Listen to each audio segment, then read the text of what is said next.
Things happen in corporate business all the time. And so, unfortunately, that doesn't leave HR managers or recruiters a lot of time to respond to everybody. The legalities of how much feedback you can release. One of the things that I despise on resumes is those scales.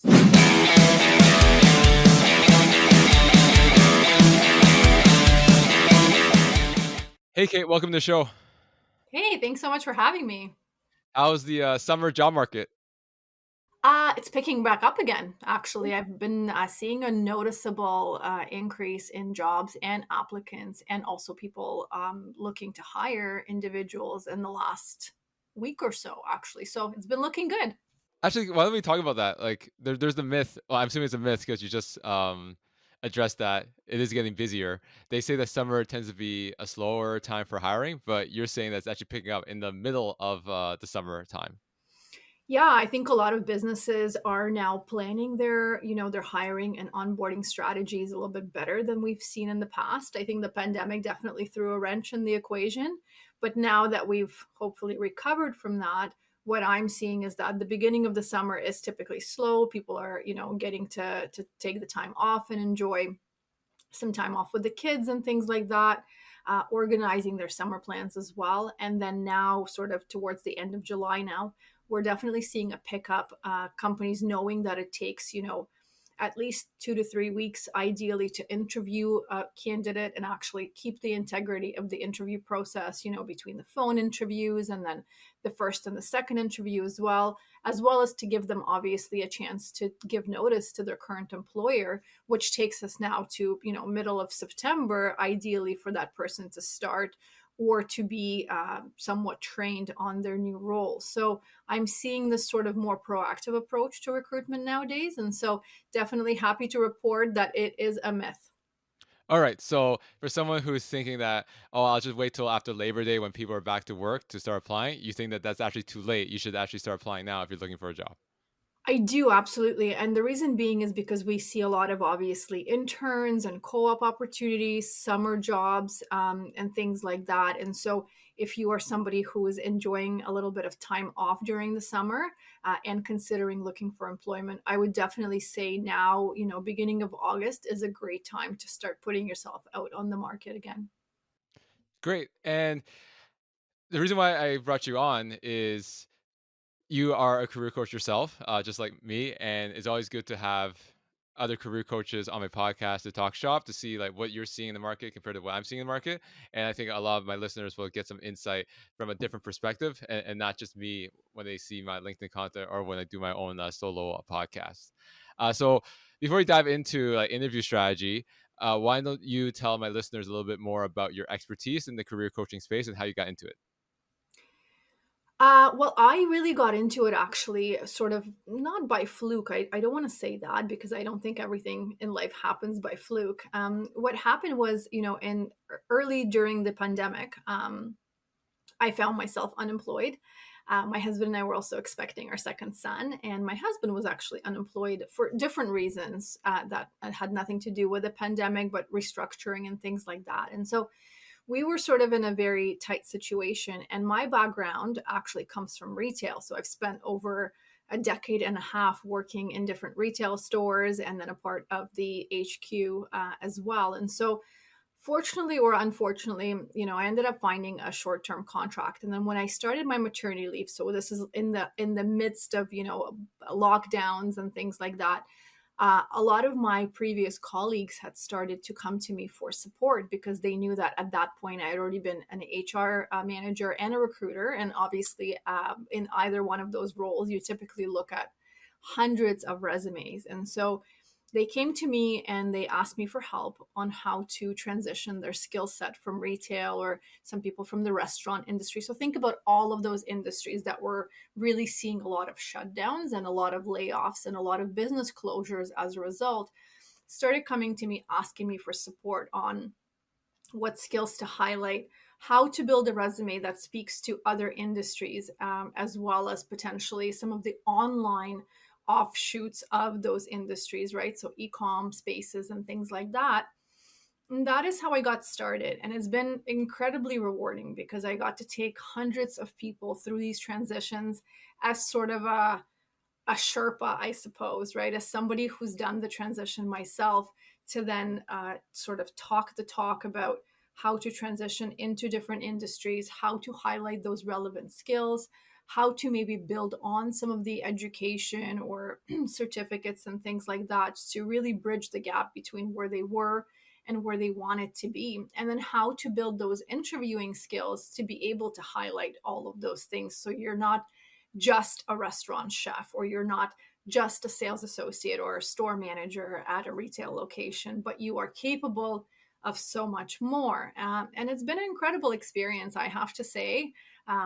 Seeing people succeed after months of struggle of being able to, or not being able to transition, sorry, into the role that they want. I mean, firsthand, it's an incredible experience to get that email saying, we did it. I got that job. I'm super excited to start, right?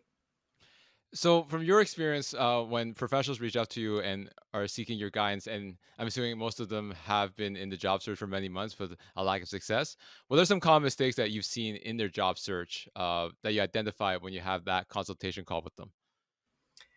Um, I think not being able to pivot. So I've had a lot of clients that have put their resume out there.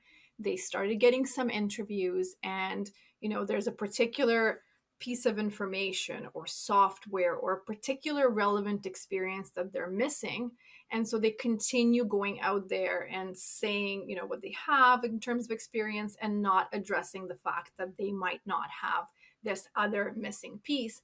And I think for me as well, when I was going through my job searches in the past, it was very important to sort of identify a pattern of where I got stuck in an interview, and what, for the lack of a better word, turned employers off of hiring me, and be able to address that. So as I knew that something was a particular concern, I would typically take a course or try to develop that skill set, or maybe just educate myself. I mean, we live in the digital age, right? All of the information is available online. And so being able to go out there and at least speak to those missing pieces of information through, at the very least, education, maybe not hands-on experience, is important. So I do find that the biggest mistake that people have is sort of the definition of insanity, of continuing to do the same thing over and over again, hoping for different results. That's never going to work, right? So that, I think that's the biggest takeaway. And then also not being open to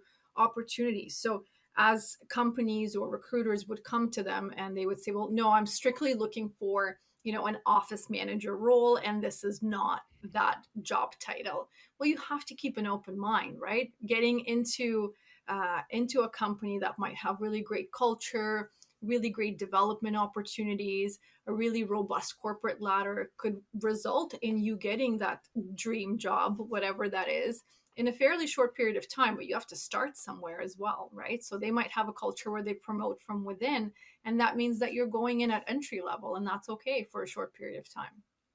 Yeah, a lot of people that try to make career transitions, they want to get that dream job, to get that dream career transition right away. But Right. again, like there's many ways to skin a cat, so to speak. And a common thing is maybe go into that company in the same role you're in, and then talk about wanting to make career pivot. It's way easier to change positions internally than trying to change positions externally. Totally. I totally agree with that. And in regards to like industries right now, what are some hot industries that professionals should look into if they're looking to make a career change? I don't know if there's necessarily a pattern there. I think there is sort of hot spots in every industry, right? So, for example, I do a lot of work with people that are, again, in in sort of office administration positions in different industries, and they're trying to create a transition into another industry in a very similar role. So, real estate has always been hot, obviously, right? A lot of tech companies are booming right now. A lot of software as a service type companies as well. I don't know if there is one particular industry that really stands out, but I think you can, if you have the right skill set, and I think the right attitude, and I know that's very hard to quantify, but I think you can be successful in any industry. I think it's really for the job seeker to identify where they see themselves, where what they want to be doing, and then try to bridge the gap between their current skill set and what's required for that position. And they will do amazing in whatever that industry is, right? There's always opportunities, I find. And on the topic of career transitions, how can someone tailor or write their resume, cover letter, LinkedIn profile for that career transition they're trying to make? So, like hypothetically, let's say someone who's an office manager or administrative assistant, they want to change fields and get into marketing, as example. How can someone write a resume that talks about those transferable skills? Well, first of all, we need to take a very, very good assessment of the skills that you do have. I'll give you a very good example of a person that didn't realize the skill set that they actually had. I had a client of mine that came to me she was going through a transition, and she had an education and experience from another country. She was from South America. I can't remember exactly where, but she was from South America, and she was a doctor of oncology. Actually, she was a professor of oncology back there. And so when she came here, obviously her medical degree didn't quite transfer here, but she was looking for a role as a corporate trainer for a company that sells medical devices. And when she came to me, she said, I don't have any training experience. They're looking for training experience. And I looked at her and I said, you were a professor of oncology. Were you not training other adults and people in the medical field to, perform surgeries or identify masses and whatever else? I'm not going to speak to that because I don't have the first clue about what that actually entails. But you were in a position where you were training individuals all day, every day. That was your job.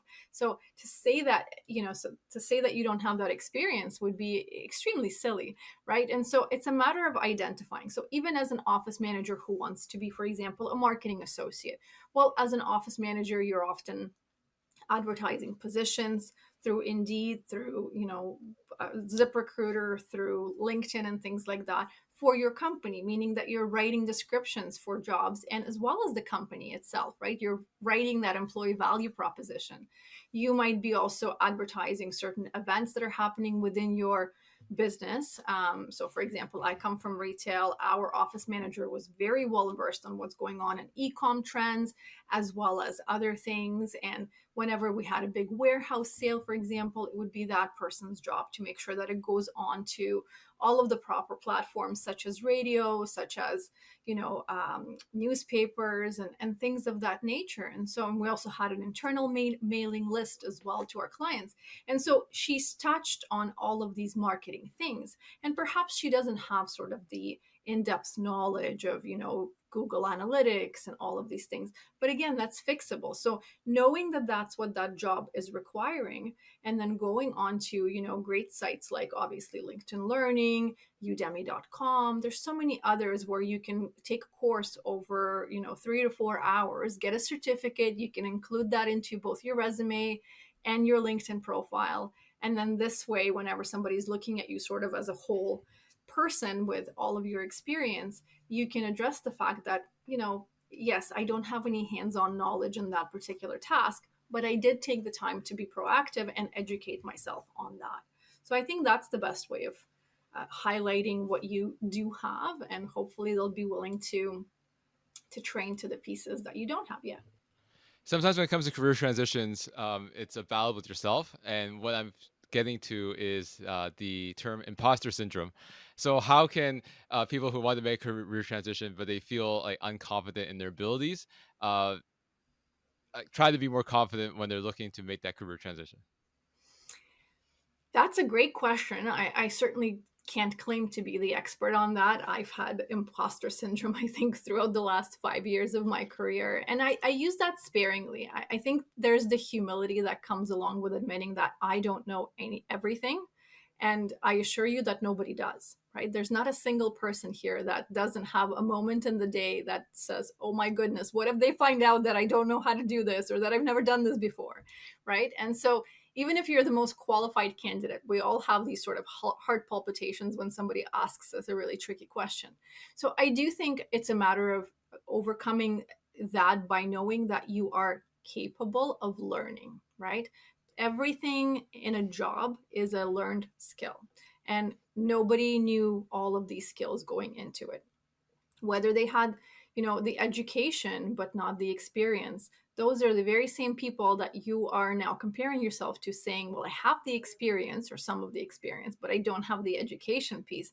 Well, those people that are graduating college or university with that degree are having just as much, if not more so, of an imposter syndrome as you are, right? And so I think it's a matter of being content with the fact that what I don't yet know, I will learn, because everybody else does, and I'm not any smarter, but definitely not any sillier or less intelligent than somebody else. And as long as somebody's willing to show it to me, I'm happy to learn. I think that's the mindset that we need to get into when we're looking for a job. And it's okay to admit and say, I haven't had exposure to X, Y, and Z, right?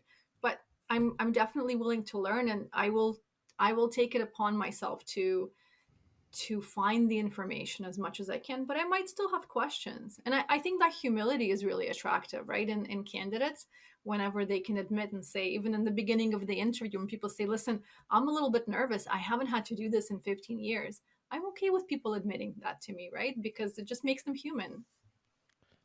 And when it comes to looking at job ads when you're making a career transition, it might be intimidating for some. Uh, the rule of thumb from what a lot of career coaches, experts are saying is like if you have, let's say, 60 to 70% of what they're looking for in the job ad, by all means apply. What's your thoughts in terms of like analyzing a job ad to see if you're actually qualified to apply, so you're not wasting your time and potentially theirs? I would agree with sort of that exact rule that you just mentioned. If you have at least 70% of what the employer is looking for, then yes, absolutely, you should be applying and addressing any sort of gaps and when you get to the interview process. With that being said, I do see, and I'm sure so do you, I see a lot of extremely unqualified candidates that it seems like they're just throwing their resume out to whoever will catch it.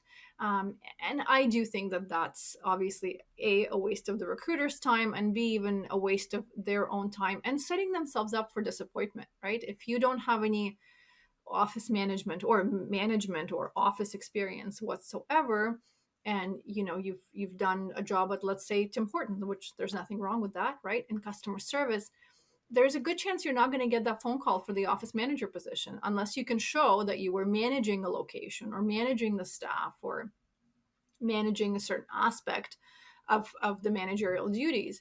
But if you can't, unfortunately, there's a really good chance you'll be disappointed by saying, goodness, Max, I've sent out 200 resumes and no one's calling me. Well, I mean, respectfully, I'm an HR specialist by trade. If I was sending my resumes for, a job of an architect or an engineer or a doctor, it's probably a good chance I'm not going to get that phone call. And thank goodness, because a bridge will collapse and somebody will probably die if I ever get that job, right? So I think we have to take that with a grain of salt and say, yes, 70% of the job description are usually sort of the core basics that we need to have, and then everything else is the nice to have.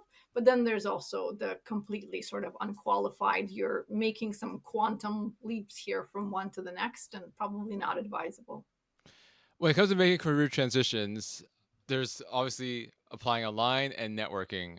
What's your thoughts on both those strategies when it comes to making a career transition? I think both are very strong strategies. I think in order to be very effective at getting into a transition through networking, it could be very, very effective, but you have to know how to network and you have to know where to network, right? You have to be a very confident speaker and to be able to concisely sort of create that elevator pitch in a very short period of time to be able to deliver the message. I mean, if you are somebody who's extremely social, I'm not one of those people, and likes to go to conferences and likes to go to, hang out with friends a lot and things like that. There's a really good chance you might be able to find a career transition through that network. And all the power to you. I mean, you and I know that a lot of jobs are not advertised on any sort of media at all. They're word of mouth, right? And so I think that piece is definitely important. But if you're not someone who is extremely socially active or super comfortable yet with networking, then Indeed or LinkedIn or ZipRecruiter are definitely still really great bets. But that isn't to say that you should just give up on networking altogether. I think it's a skill, right? It's a muscle that we learn how to flex, and we learn how to be better and better at it. And at the end of the day, even if you found a job that you're really happy with, networking and creating a really great sort of strong social network of individuals who might be aligned with our careers 5 years from now could be really beneficial, and it'll allow for you to make the transition without even potentially starting to look for one at all. Yeah, and going back to what you said about like if you're not comfortable networking, applying online through LinkedIn or Indeed is still a good avenue. Like I spoke to a professional I think a couple of weeks ago, and he was saying that he can't find a job because like he's doesn't feel comfortable networking. And I was like, hey, like if you do have a good resume and it's tailored when you apply online, you can still like get a good opportunity because networking you might yes you might be building connections but it may not have a position available for you at that moment while applying online like have an immediate need so don't I know there's a lot of career coaches that say that online applying doesn't work but again if you have a good resume I truly believe that you can still get responses so don't shy away from applying online because you think that it's putting your resume into a black hole as you just discussed majority of people who apply are not really qualified for the positions they're applying to they're just spraying and praying. Yes, yes, I totally agree with that. And I mean, as a recruiter, I get a lot of resumes as well, right? And I'm going to say probably 70% of them are not qualified individuals for the role. And so don't get discouraged. I know sometimes on LinkedIn, if you see a role that says, oh, we've had 269 applicants in 3 hours, most of those applicants aren't you. And if you bring something amazing to the table, as long as your resume can highlight those special abilities and those skills, there's still a really good chance that you're getting that phone call for an interview. Uh, I'm not sure how. I'm not sure if people are still using these outdated tricks, so to speak. For example, like keyword stuffing. Do you still get a lot of those like old practices on the resumes to game the system? Not really. No, luckily for me, I don't think I've seen too many of those. But I still do see a wide range of all kinds of different resumes and formatting that is both antiquated or really futuristic to the point where you really lose the meaning of the entire resume. So I see a lot of that, but no, I don't see a lot of sort of those buzzwords and things like that, or the keyword sort of stuffing. I do use an ATS, an applicant tracking software, for my resume, so typically it's pretty good at weeding those out for me. How about AI with resume writing? Have you seen a lot of AI resumes? Like you can't tell as from AI, or you don't really see that as much as people may I perceive. haven't seen it yet. I feel like that's coming probably in the next 6 months. I mean, I feel like, ChatGPT and all of these other AIs are still relatively new. So I haven't seen that as much yet, but I think that's going to be the case probably 6 months from now. However, keep in mind, and this is something that I give as advice to everybody, a resume has to reflect who you are, right? And AI respectfully never will because it's not you and it doesn't know you. And so it can create a really pretty description of what you are. But if that's not sort of the language that you normally speak, right, I can tell as a recruiter pretty quickly between the very first encounter that we have that you probably didn't write that resume. And while it's perfectly fine to use resume writers, they have to get to know who you are so that that resume is truly reflective of you and not who they think the employer wants to see on paper. And as we discussed the job interview process, we've discussed like doing the clarity work in terms of what are your transferable skills, putting that into paper on the resume. Let's talk about the next stage of the job process, which would be the interview. So, what are some tips in regards to answering those common questions in the first round screening call, such as tell me about yourself, why you're looking to leave your current job, what's your salary expectations, those questions that recruiters tend to often ask in the first part of the interview process. I think my opinion on them might be a little bit different than because I sit sort of on both sides of the table, right? I'm both a career coach and a recruiter. So I get to ask those questions and answer them sometimes as well. And so for me, a question such as tell me a little bit about yourself is typically not asking for your personal life history, right? Or where you're from, or how old you are, or how many siblings or children you have, right? We are actually very strategically walking away from all of that personal information. We're talking about your experience. The question of tell me about yourself, the way that I love to hear it answered is sort of a, this is where I've been, this is what I've done, this is where I am today, which answers the second question about potentially why you're looking to leave your current employer, right? I'm looking for better opportunities, or I'm looking to transition into another industry that I've been really fond of for the last 5 years.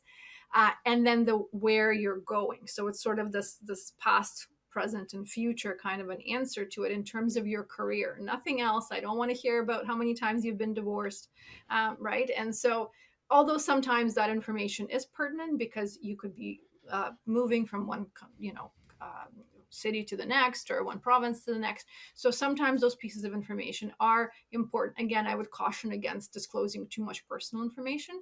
You truly don't know who's sitting on the other side of the table and what their subjective beliefs are.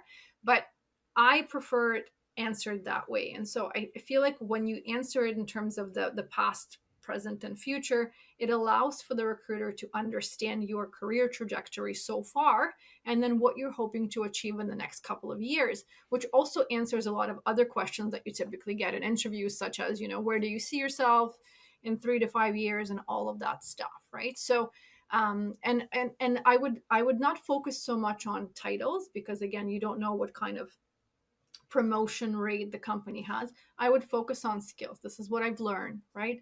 um, don't focus on the industry, focus on the experience that you bring to the table, focus on what you're hoping to achieve in this role, and that hopefully what you're hoping to achieve in the next, I'm going to say 2 to 3 years, because I have no idea what I want to be doing in 5 years, for full transparency. But I think if we can structure it that way, that's important. But also showcasing a little bit of your personality, because at the end of the day, I can tell you as a recruiter, and maybe that's not a very popular answer, for me, it's really important to find the right fit between my client and the candidate. And what I often do as a recruiter is that I go into the office and I get to know the personalities and the communication styles, the management style. All of that is important to me. And then when I meet the right person, I can say, yes, do they not only have the skill set, but I think they'll be a great fit and they'll feel very much at home within this team. And so, showcasing, if you can, a little bit of your personality. Maybe you've got a sense of humor like I do, and I can't tuck it away for the life of me. Right? I think that piece is important. And if that's not your cup of tea, or if you're not their cup of tea, that's okay too. Because as much as I've had candidates reach out to me after I had sent that, rejection email, which I don't like sending, but I have to. Um, they would reach out to me and say, hey, do you have any feedback, or can you tell me a little bit about what might not have been the right fit for the team? I would often say it's nothing to do with you or your personality. It just wouldn't be the, I unfortunately can't disclose too much information usually about things like that. But I also know that I wouldn't be doing them any favors by giving them the job that I know that they're not going to be happy with in the long run, because they won't feel like they belong, or that they're a part of the team, or that they're well received, right? And on the flip side, I get to, when I find that perfect sort of match, and I see how things start to work together as that person joins the company, and they continue to climb that corporate ladder, get raises, get appreciated and praised. I know that I've done a great job, because everyone's happy. It's a sort of a 360 all around. This was a good hire. You make a good point about like it has to be like a good mutual fit. Candidates tend to want to make a good impression, so they're trying to put up this image and try to give answers that they want to hear, right? But again, as an experienced recruiter like yourself, you probably see that they're trying to like they're not being authentic, and you can tell that from a mile away, and they're actually hurting themselves compared to just being true to themselves and answering the questions that's being asked the way that they would actually answer in a real situation. Yeah, 100%. And a trained recruiter will usually know that. And then we typically do sort of a battery of, personality assessments or pre-screen, whatever the clients require, that show those inconsistencies, right? So you could be telling me one thing, but your tests are showing me something completely different.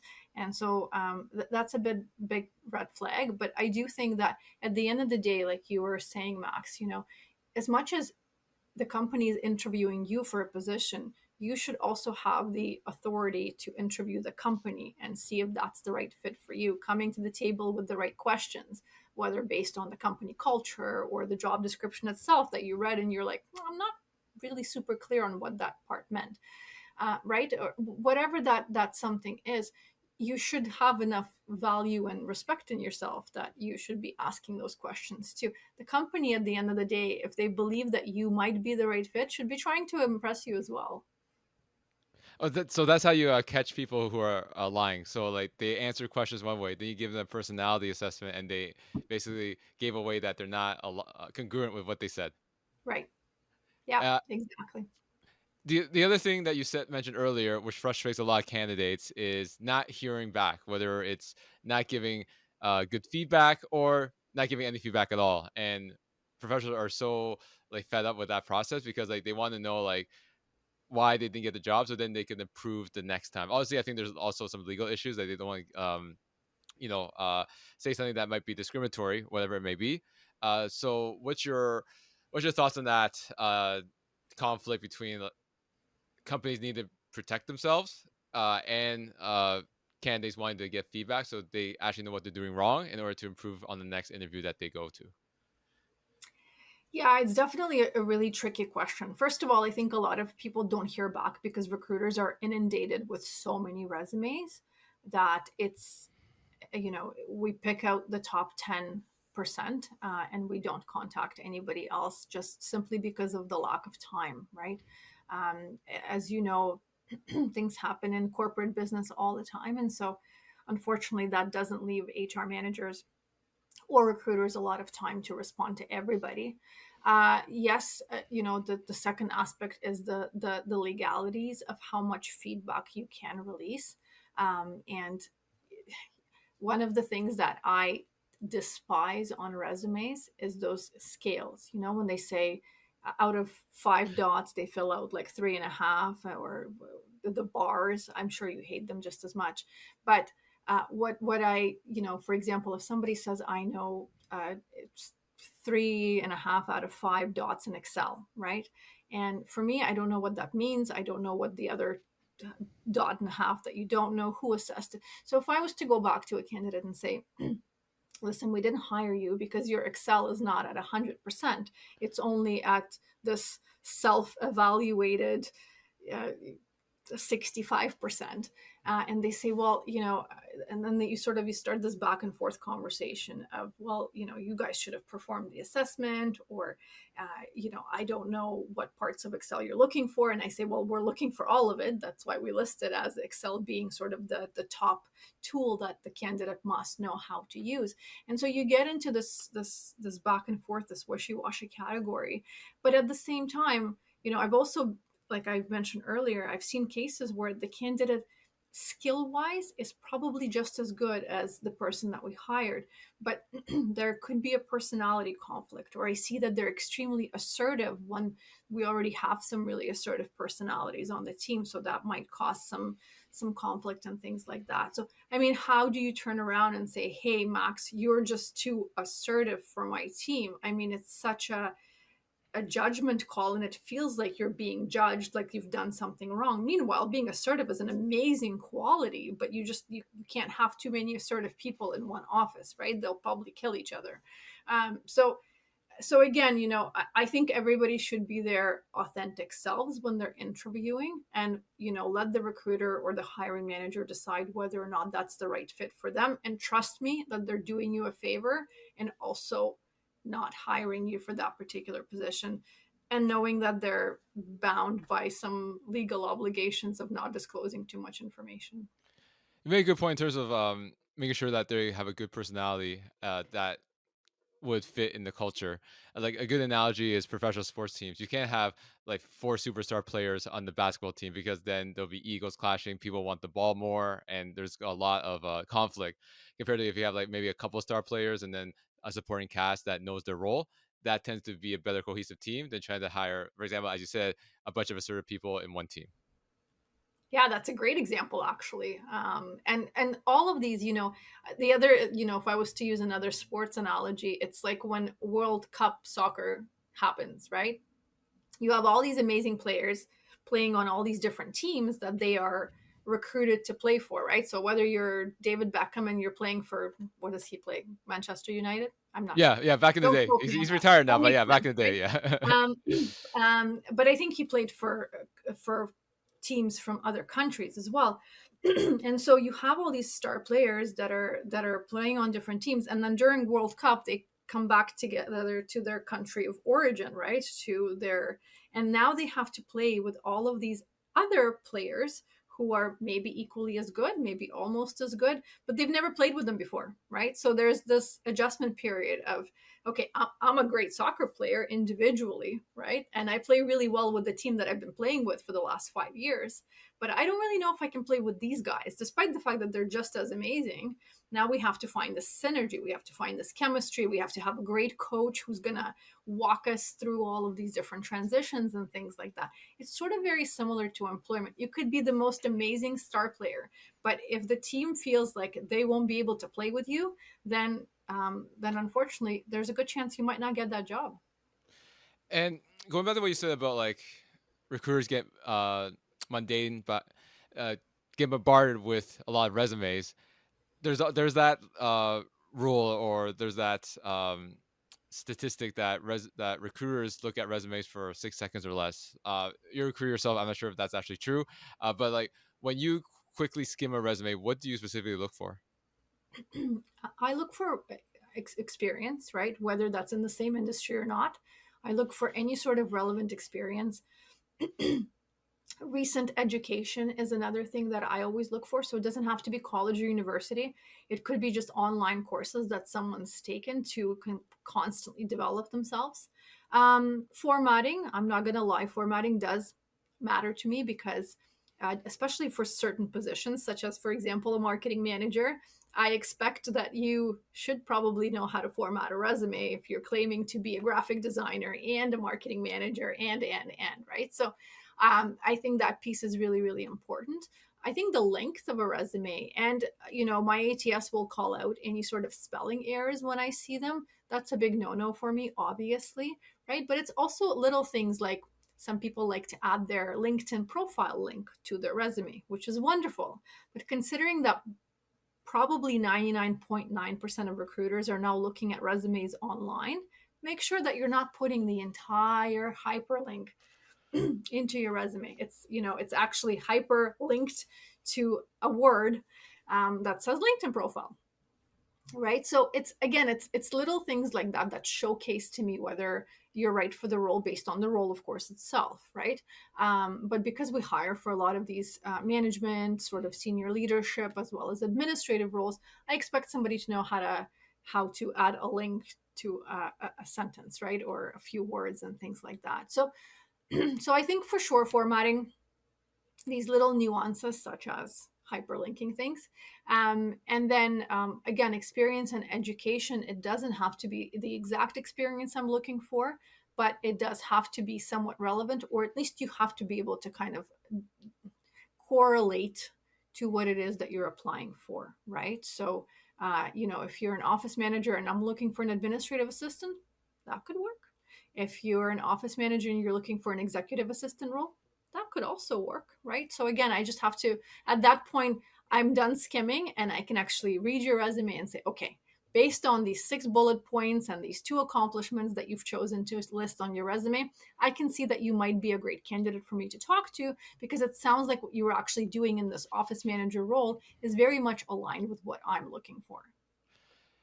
Are job titles really important to you in terms of the resume? So let's say you're hiring for a marketing manager, and let's say they're only a marketing specialist, or they're a project coordinator. Uh, so how much does the job title, when they don't have it, matter to you when it's evaluating candidates to move them in the process?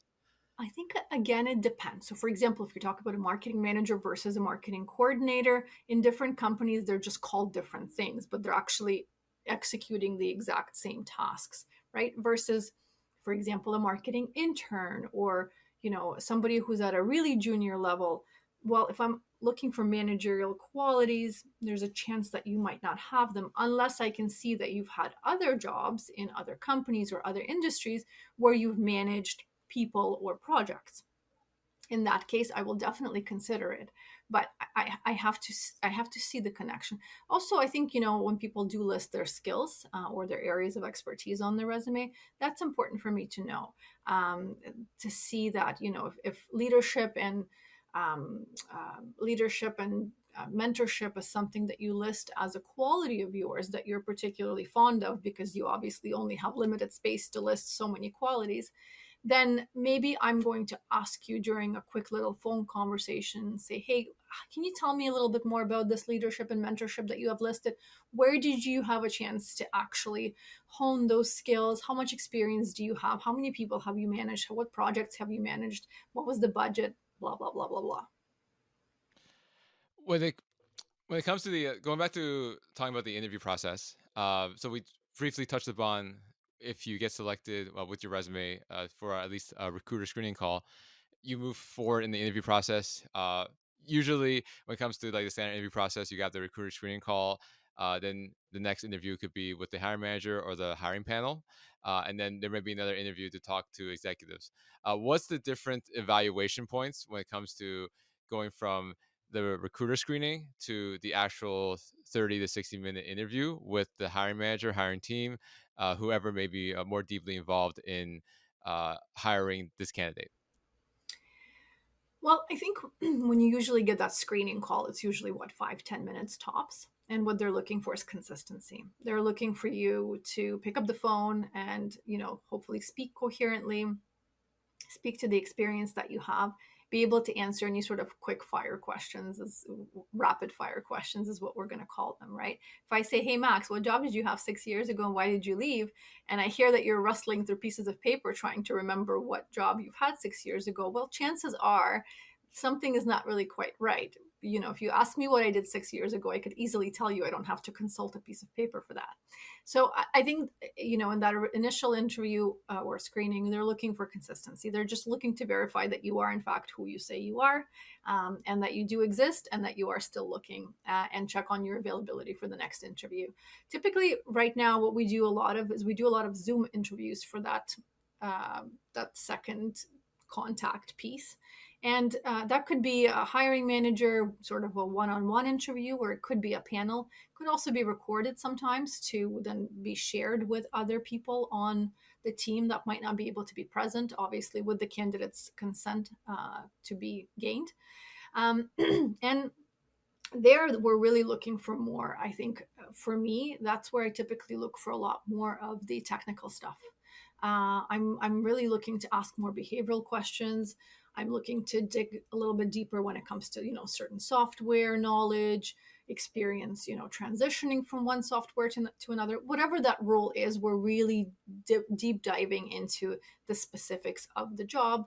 We're then sharing more information with you as an applicant about what our expectations are and things like that. And then if there is another touch point of an interview and it's obviously an in-person potentially, and things like that, I think that's where, based on the first two touch points, we're really looking at the personality fit and the right fit culturally for the team.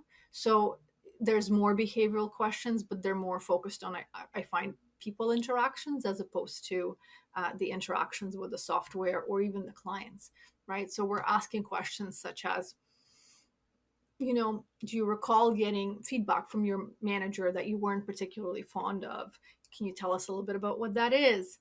Can you tell me a little bit about what you did with that feedback? How did that feel? What did you do? How did you respond? How did you internalize it? How did that help you later on? Or did it help you later on? Or did you think it was just, a load of whatever, right? So there's all of these things, and I think all of them are important, because you don't want to be blindsided by somebody having an amazing personality and you're like, wow, I could totally work with this person 8 hours a day, and then they're not very good at their job because they don't know what they're doing, or they're easily distracted, or they're super sociable and they're chatting by the water cooler half the day.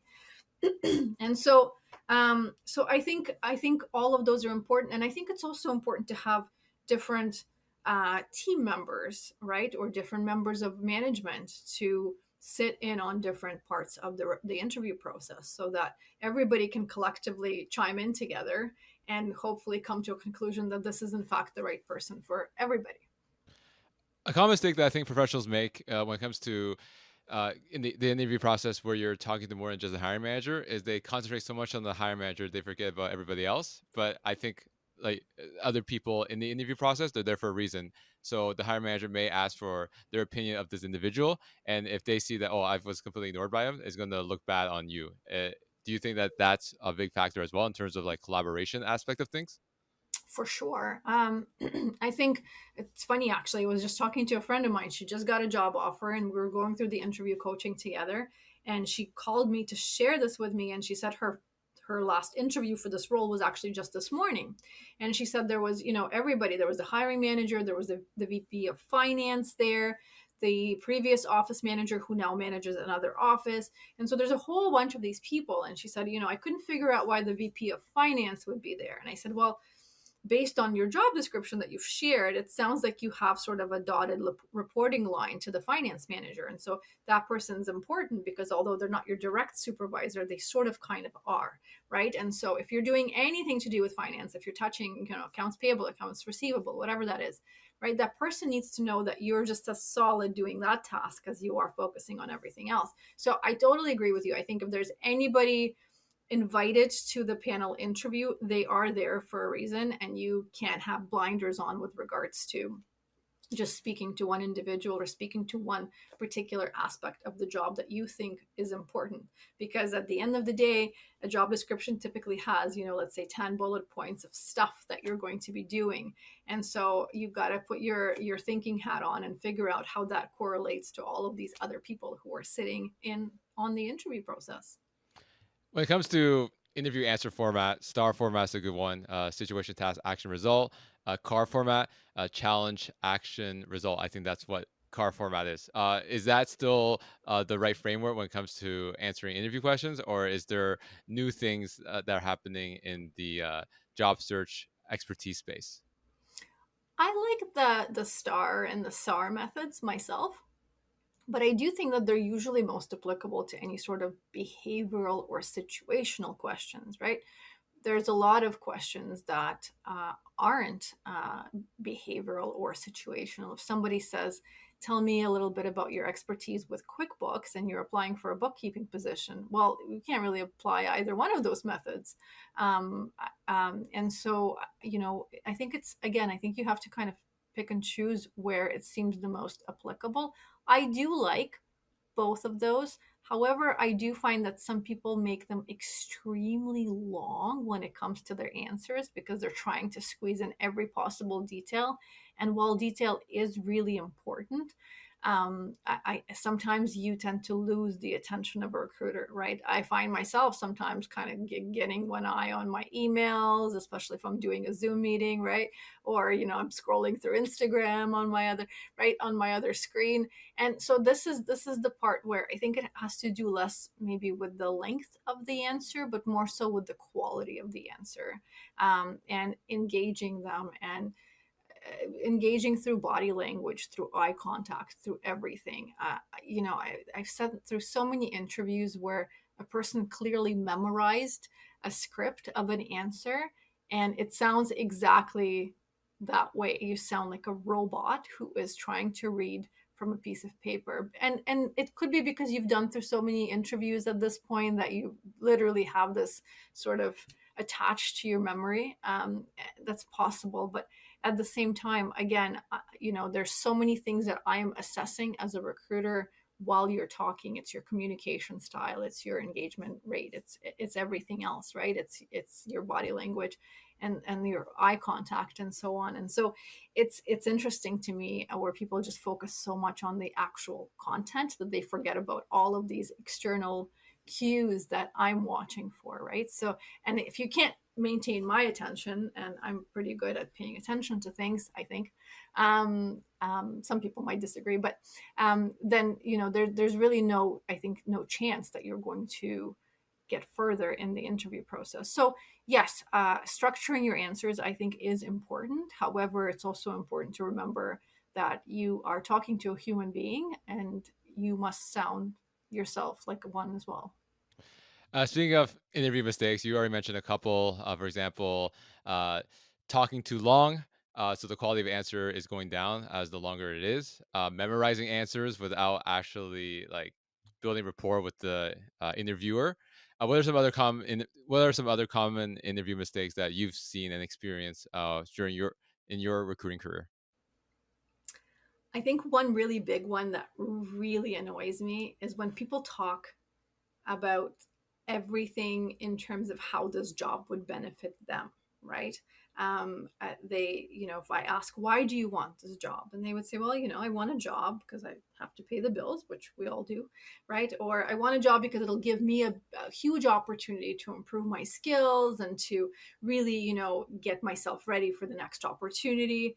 That's not at all what anybody in my chair wants to hear, right? I want to hear how you're going to benefit me or my client in this case, right? I want to hear about how many years you're going to stay here and grow internally as opposed to getting a check mark on your resume and then moving on to the next best thing, right? So that is a really, really big part of annoyance to me. People being late, I think that's common courtesy. I think people not preparing at all for the interview, not looking up at the company, what they do, who they are, just really not knowing, just, showing up and hoping for the best.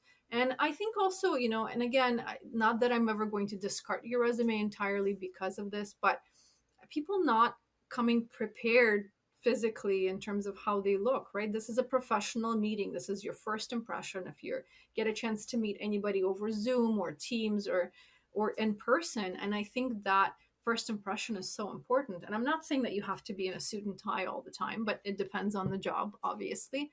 But just being tidy. I mean, there's been a few instances where I conducted an interview over Zoom and people are showing up in their bathrobe with a towel on their head.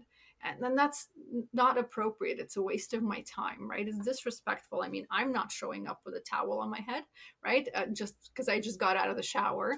I mean, thanks for showing up, I guess, but I can't present that to a client, and I don't want to because that's going to make me look a little bit questionable in terms of what I do, right? So again, I think just tidy appearance. You don't have to go and buy $1,000 suit. It's not about that, right? You don't have to be dressed to the nines so much. So I think as long as people see that you obviously, have kept your appearance in terms of making sure that you're the right person or you respect the environment enough at least to put on, a pair of dress pants. That would be great. So I think those are some of my biggest sort of call outs and but my biggest pet peeve is when people make everything about them when it is not.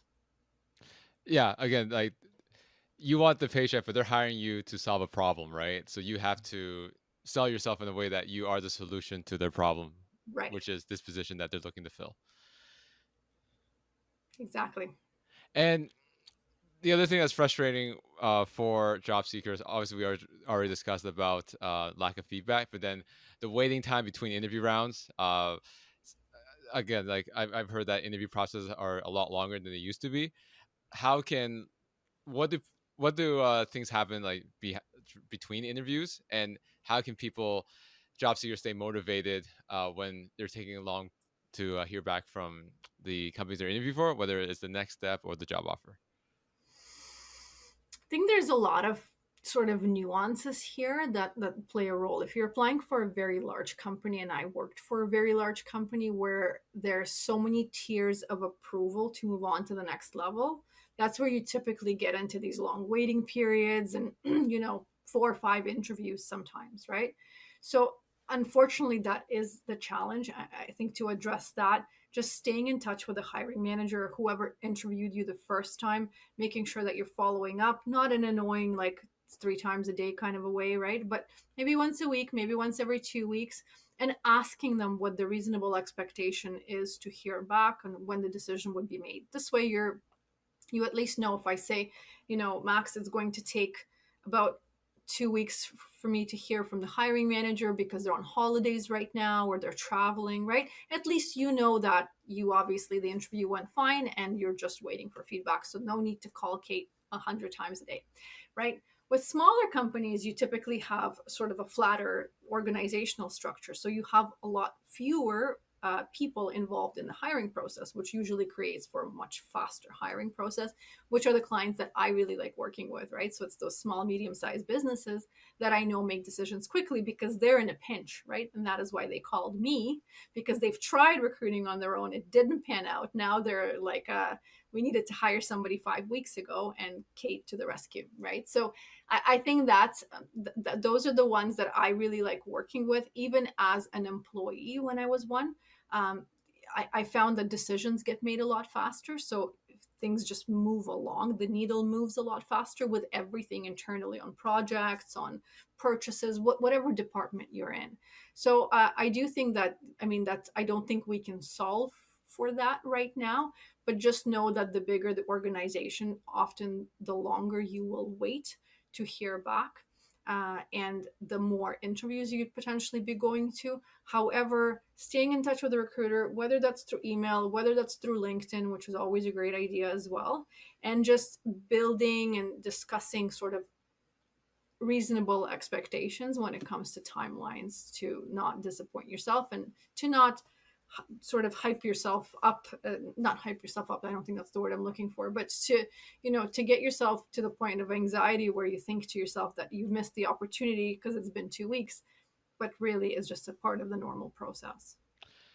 To wrap up our job search discussion today, Kate, I've spoken to a lot of professionals, and they're saying to me that the job market is bad right now. What's your thoughts on that, and what's the outlook for the remainder of the year when it comes to job prospects for frustrated professionals that have been in the job search for quite some time? um, in my from my point of view, the job market is definitely picking back up. I'm seeing a lot more jobs decisions being made. People are gearing for the start of the fall, and businesses are as well. And so I don't think that anybody should get discouraged if you've been looking for a while. I think it's a chance to reassess your resume and reassess your gaps in terms of your missing skills and knowledge and things like that, and find a way to address them. Maybe take the next couple of weeks to do so while the market is on the rise, and take some courses, revamp your resume, and off to the races. And I asked this question in the end of my discussion with all my guests. What was one big career challenge that you had to overcome throughout your journey to get to where you are today? Oh, that's a good one, Max. I don't really, well, I'm sure I've had many. I think for me, my biggest career challenge was actually getting into an HR role. And the reason being is sort of the cumulative summary of all of the things we talked about. So it's that imposter syndrome. It's not having the experience while trying to break into an entirely different role while having the education background, right?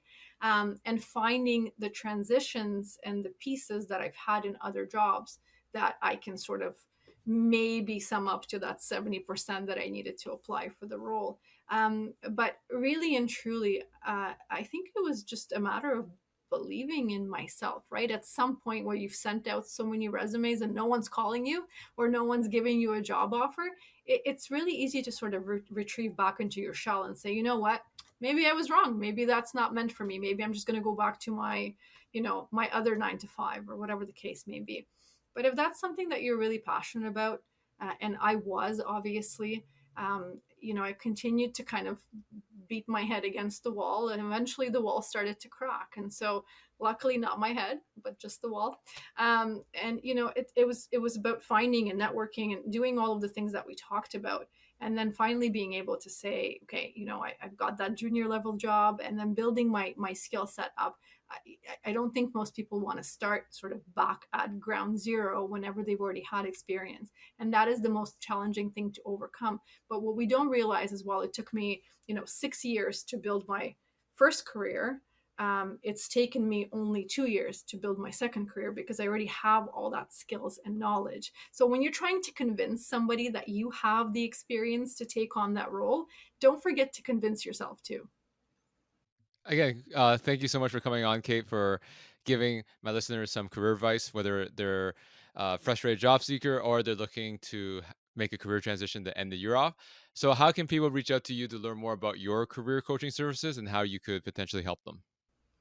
Yeah, absolutely. First of all, thank you so much for having me. I really appreciate the time that we've had together. In terms of reaching to me, they can contact us at info@theresumepro.ca.